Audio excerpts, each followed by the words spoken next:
Food and water would already be in short supply, and now with the rats.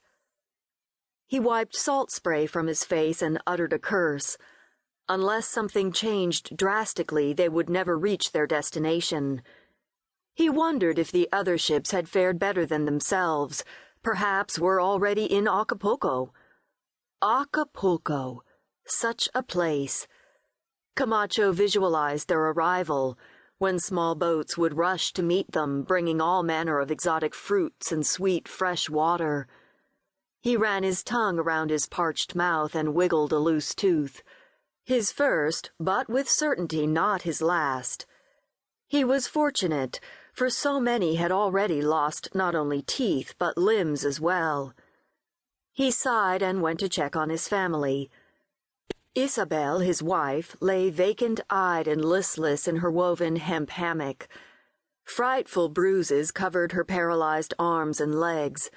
His girls, 10 and 8, lay propped against beams, their thin bodies swaying lethargically with the wallowing ship. They had thus far fared better than their parents, mainly due to parental sacrifice of what little water and food was available. Only Camacho's secret stash of nuts, raisins, and honey, which they ate in scant portions, in secret, had saved them thus far. But now even those rations dwindled, some stolen by rats in the night despite Camacho's attempted vigilance. A rat scrambled over one little girl's foot, but she hardly took notice. Camacho, infuriated by the animal's impudence, drew his sword and gave chase, but the rodent scurried to safety. The rat was, Camacho noted grimly, sleek and fat, while his children sickened. Shaking with anger and frustration, he scooped the girls into the relative safety of their hammocks, posted a guard on them, and stormed off to confront the ship's captain.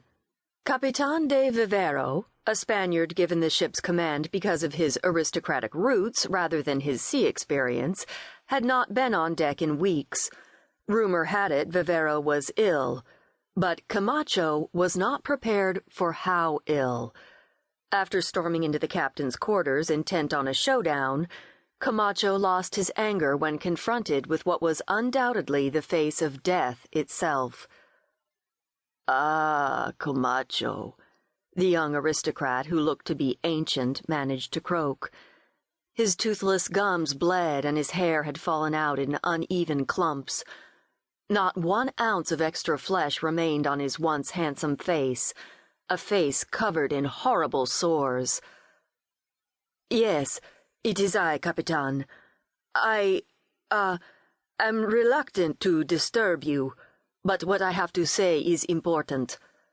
Vivero managed what might have been a smile, but was more the grimace of a death mask. "Disturb me, my dear Camacho. I wish you would slay me." Tears sprung into Camacho's eyes, not something easily accomplished in his dehydrated state. He blinked them back. "I have come to seek your permission to send a launch ashore, perhaps to find water.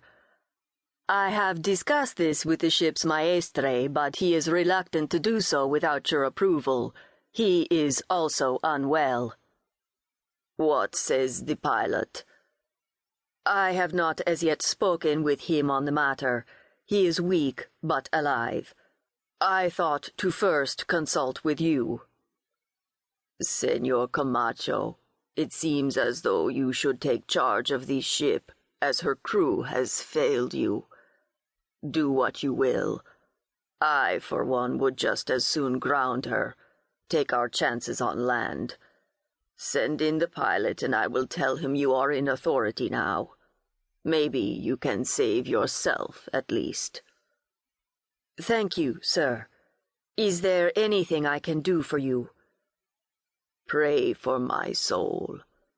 As for the ship, do what you will."